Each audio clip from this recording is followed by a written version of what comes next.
기도하도록 하겠습니다. 2장 말씀에 보면 이스라엘을 시온이라고 그렇게 의인화하여서 이렇게 부르고 있습니다.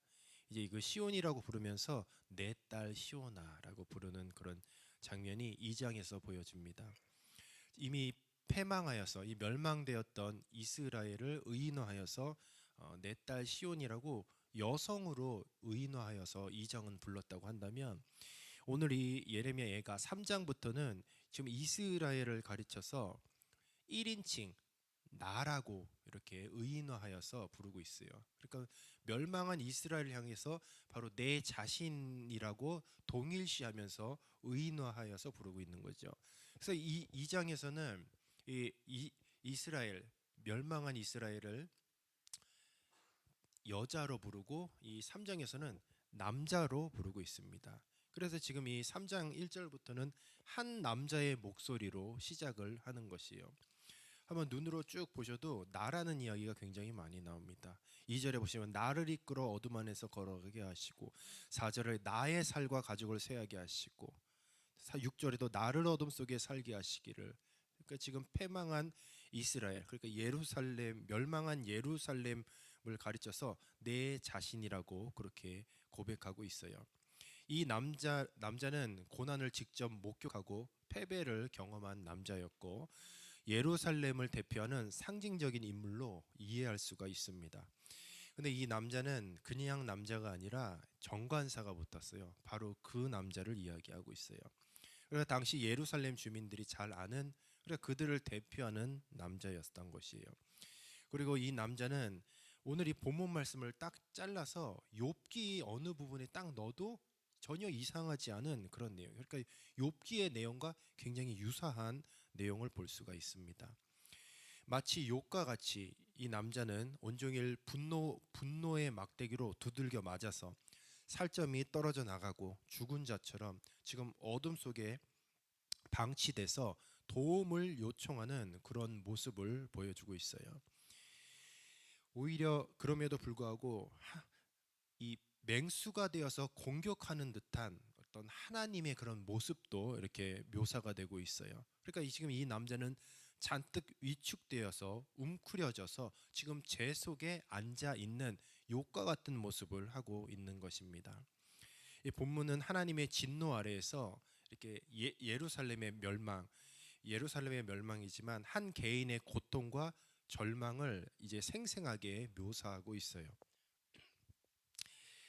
예언자는 하나님의 심판을 피할 수 없는 사실로 받아들이고 있습니다. 그래서 더 이제 절망적으로 생각을 하고 있어요. 예루살렘의 멸망과 이 바벨론의 포로가 하나님의 공의로운 심판임을 인식하고 있습니다. 그리고 그 자신도 그 심판의 한복판에 있음을 지금 고백하고 있어요. 고난을 당한 자가 하나님께 호소하지만 응답받지 못하는 것 같은 이런 상황, 그것이 절망 중에 절망이죠. 절망 가운데서도 하나님이 함께 계시지 않는 것 같고, 하나님이 나를 도와주지 않는 것 같고, 하나님이 나를 버리신 것 같은 그런 상황을 통하여서 오히려 신앙적인 그런 시련을 겪게 되고 있어요. 하나님이 자신의 백성을 심판하고 고통을 주는 이유는 단순히 처벌하기 위함이 아니라 바로 결국은 회복하고 새롭게 하려는 그런 목적이 있습니다. 그러나 당장에 정말 절망 가운데에 하나님이 도와주지 않고 하나님과 뭔가 관계가 단절된 듯한 그런 느낌을 받는다면 굉장히 고통스러운 그런 경우라는 것이죠. 오늘 이 예레미야 예가에서 묘사된 이 고난은 바로 이스라엘의 불순종과 또 하나님과의 관계에서 언약의 파괴로 인해서 하나님께 심판을 받는 그런 장면이에요.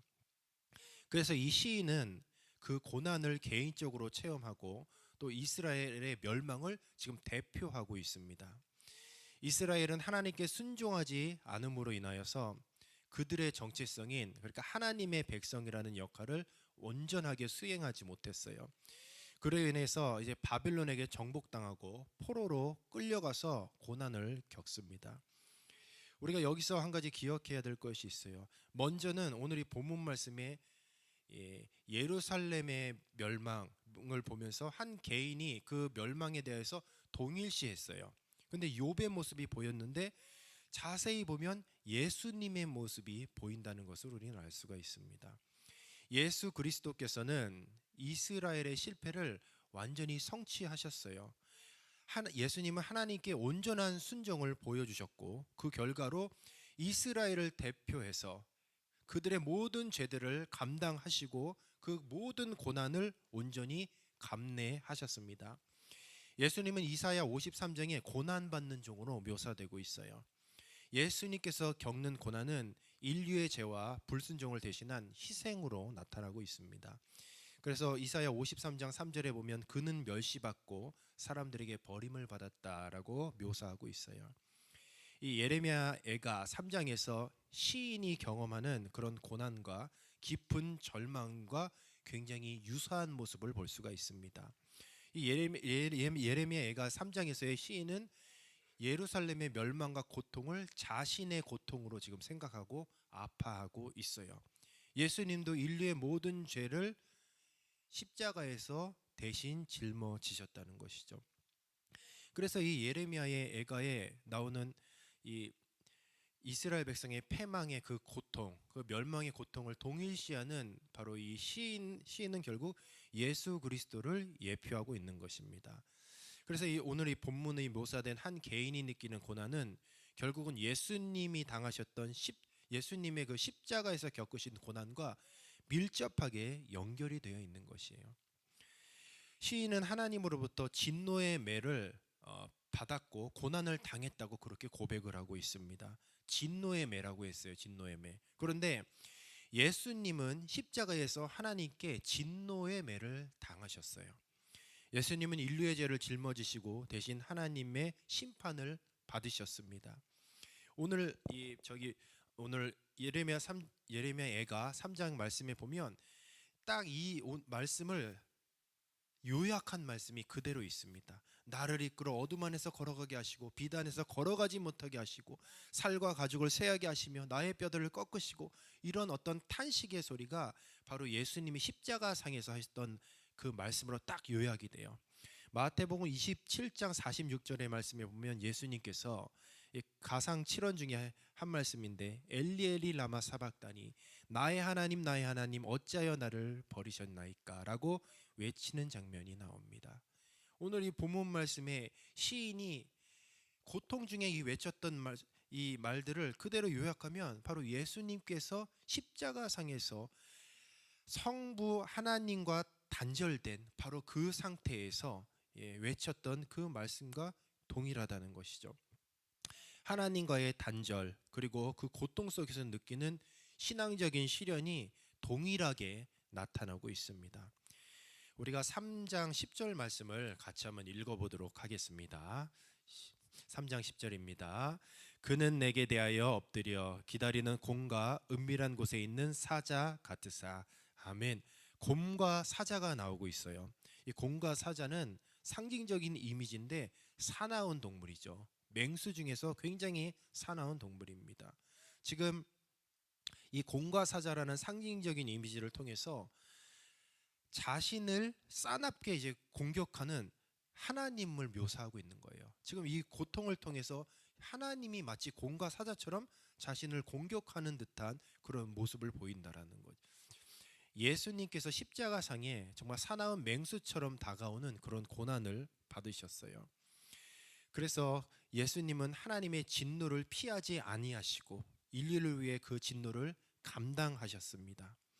예수님은 우리의 죄 때문에 고난을 받으셨고 우리를 대신하여 하나님의 공의를 만족시키셨어요.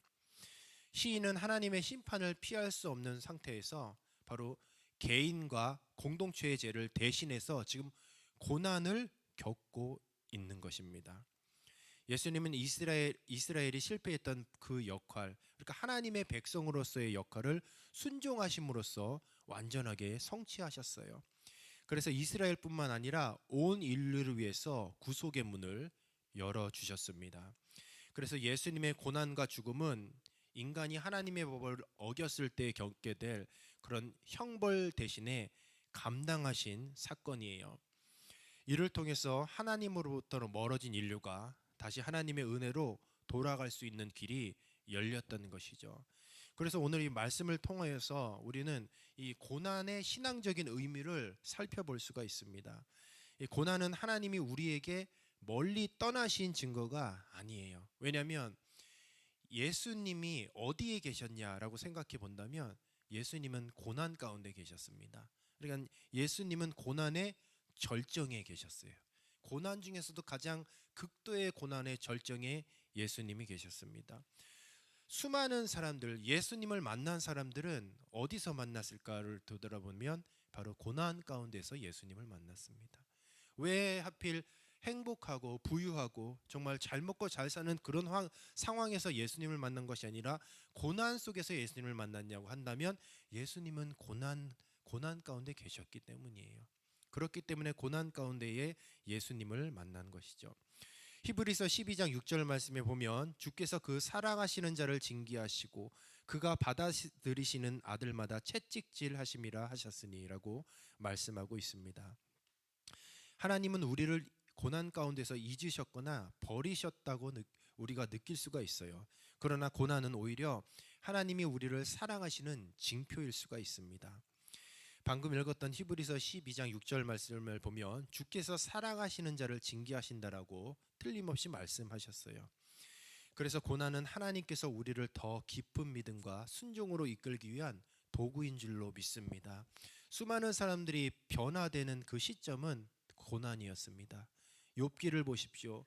욥이 그 고난 가운데 그 고난을 통하여서 하나님을 귀로만 듣던 하나님을 실질적으로 눈으로 보게 되었던 것이죠. 따라서 우리가 고난이라는 것은 우리의 신앙의 깊이를 더하고 특별히 나를 위해 십자가에 달려 죽으신 그 주님을 만나는 바로 그 현장이 고난이 있는 것이죠.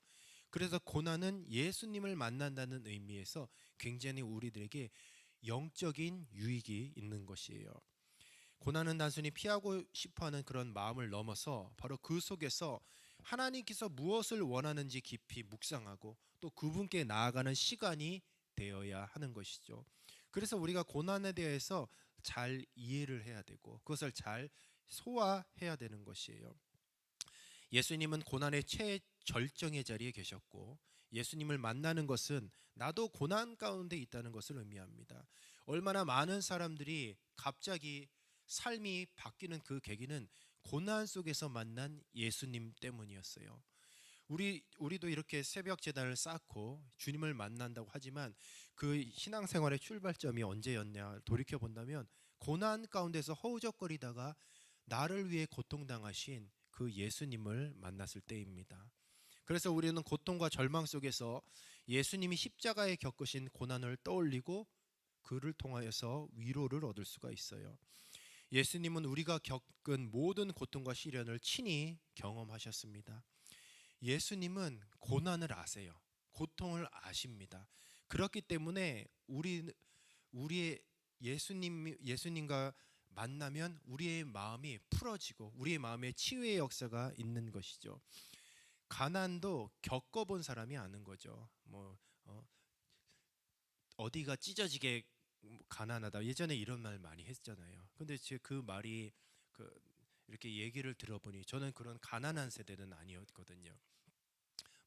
가난한 세대 가난은 아니었지만 그러나 똥구멍이 찢어지게 가난했다. 예전에 그런 얘기 많이 했잖아요. 그게 먹을 거가 없어서 나무 껍데기 먹고 이제 엉덩이가 이제 상처가 나는 그런 것 때문에 똥구멍이 찢어지게 가난했다. 그것이 예전에는 그런 이야기가 일상이었다는 거예요. 너무 가난했기 때문에. 그래서 가난하지만 겪어본 사람은 아는 거예요. 똥구멍이 찢어지게 가난했다. 지금 얘기하면 우리 아이들이 그 얘기를 안 해요.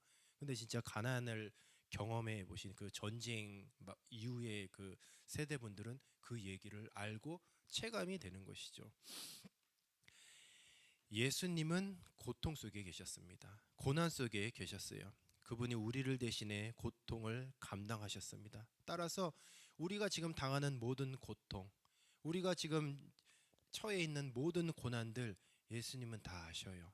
그렇기 때문에 우리가 그분께 기도하시고 그분은 충분히 우리의 모든 고난, 우리의 고통을 잘 이해하실 수 있으십니다. 그리고 우리의 고통을 위로해 주실 유일한 분이 예수 그리스도인 줄로 믿습니다. 왜냐하면 그분은 고난을 알기 때문에, 그리고 고난의 자리에 계셨기 때문이죠. 오늘 이 본문 말씀은 한 개인이 예루살렘의 멸망, 그리고 예루살렘의 고통, 이스라엘 백성의 그 패망에 대한 고통을 자기의 고통으로 느끼고 있다라는 거죠. 오늘날 이런 모습이 우리 그리스도인의 모습이어야 하겠어요. 우리 그리스도인들은 개인의 어떤 생활만을 추구하면 안 돼요. 개인뿐만 아니라 항상 신앙 공동체, 그리고 타인의 어떤 아픔도 잘 헤아릴 줄 알아야 돼요. 예레미야 애가의 고난은 단순히 개인의 문제가 아니라 공동체의 고난을 지금 반영하고 있습니다. 그 공동체의 고통, 공동체의 고난을 자기의 고통으로 생각을 하고 같이 고통스러워하고 있어요. 오늘날 공동체는 서로의 고통과 절망 속에서 함께 기도하고 위로해야 하는 것이에요. 그래서 하나님을 향한 희망을 나눠주는 장소가 되어야 할 줄로 믿습니다. 고난은 혼자 겪는 것이 아니라 바로 교회의 공동체 속에서 함께 짊어져야 할 짐이라는 것이에요. 그래서 사도 바울은 로마서 12장 15절에 보면 즐거워하는 자들과 함께 즐거워하고 우는 자들과 함께 울라라고 그렇게 말씀하고 있습니다. 말씀을 정리하도록 하겠습니다. 성도들이 고난을 당할 때 절대로 혼자가 아니라는 것을 꼭 기억하십시오. 먼저는 주변에 많은 같이 신앙생활하는 우리 가족들, 성도들이 있는 것이요. 그리고 더 나아가서는 나의 고난을 그 누구보다도 헤아리고 잘 아시는 예수님이 계시다는 거예요. 교회가 그들과 함께하고 기도하고 돌보는 역할을 해야 하겠습니다. 그리스도께서 몸을 이루신 교회는 서로 짐을 지고 또 고난 속에서 하나님을 향한 소망을 함께 붙들고 나가는 그런 공동체가 되어야 하겠습니다. 항상 우리는 나의 모습, 나의 생각, 나의 여건만을 생각하는 것이 아니라 우리 주변을 좀만 돌아보면 정말 힘들고 어려움 가운데 처해 있는 그런 많은 분들이 계셔요. 우리는 그분들의 어떤 아픔들, 그분들의 고통을 우리는 같이 나의 고통으로 생각을 해야 하겠습니다. 더 나아가서는 이 나라의 민족의 고통, 오늘 이 본문 말씀에 보면 이 시인은 나라의 고통을 자기의 고통으로 여겼다라는 것이죠. 오늘 이 현 시점에, 오늘 이 우리가 사는 이 시대에 더욱더 이런 오늘 이 본문 말씀의 이 시인의 모습이 우리의 모습이어야 되겠습니다. 지금 나라를 위해서 애통해야 되고 나라가 패망하는 것에 대해서 우리가 그것을 놓고 정말 나의 고통으로 생각하고 기도해야 할 줄로 믿습니다. 오늘 이 시인의 모습이 공동체 안에서의, 그리고 나라의 안에서의 어떤 구성원으로서의 그런 성숙된 신앙의 모습에 저와 모습이 되기를 주님의 이름으로 축복합니다.